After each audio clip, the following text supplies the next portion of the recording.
second graders. I'm Ms. Eaton, and I'm the president of the school board. Today, I'd like to read a book to you. It's about rivers. There are lots of rivers here in Lancaster County. You've probably heard of the Susquehanna River. It's one of the oldest rivers in the world. It's at least 320 million years old. We also have smaller rivers that run through and around Lancaster, like the Conestoga River. Some rivers even run under streets.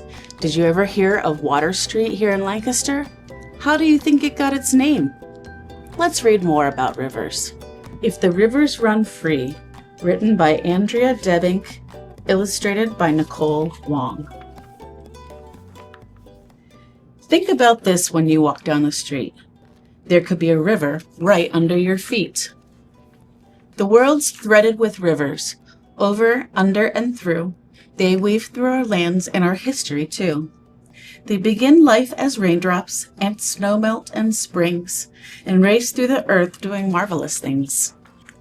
Rivers' currents carve canyons.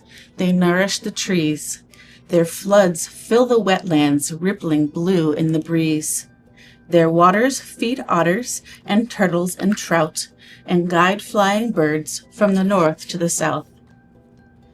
Their voice is a song as they flow to the sea, when the rivers run wild and the rivers run free. But deep in the past, when our cities were new, people needed fresh water. So what did we do? We built towns on rivers, on rapids, on streams, and water gave life to our days and our dreams. Rivers carried our cargo. They helped our crops grow. Then they powered our light bulbs and made the world glow.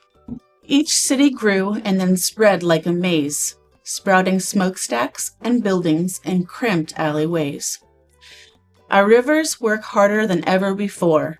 They took all they gave, yet we still wanted more. We somehow forgot what rivers could be. We muffled their music, blocked their paths to the sea.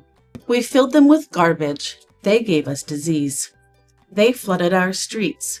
We cut down their trees. Something had to be done. So the thinkers and tinkers, the best of the land, stood high on the banks and said, "We have a plan. These rivers are trouble, as all of us know.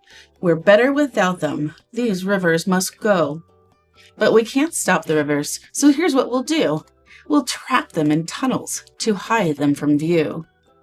They captured the currents, and greed turned to gray as the river's bright habitats faded away.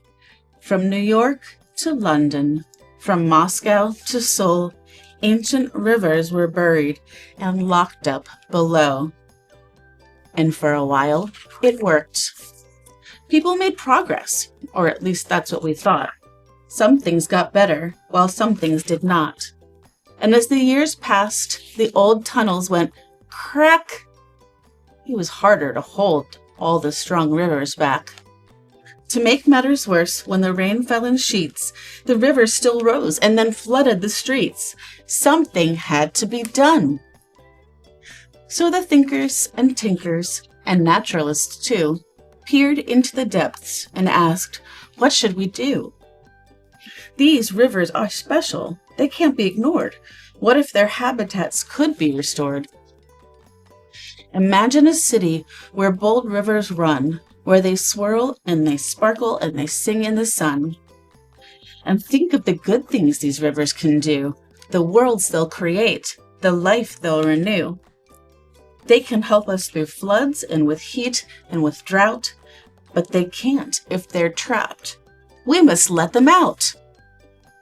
It started in Zurich with old mountain streams, then spread like a ripple from Auckland to Queens. In Sheffield, in Yonkers, in Kalamazoo, people blasted the tunnels and let the light through. A world that was lost soon began to gain ground. When wonders go missing, they can sometimes be found. And now in those cities where blight used to be, is the rippling new song of a river set free. There are plenty of places where rivers still hide, where sewers and streets keep them locked up inside.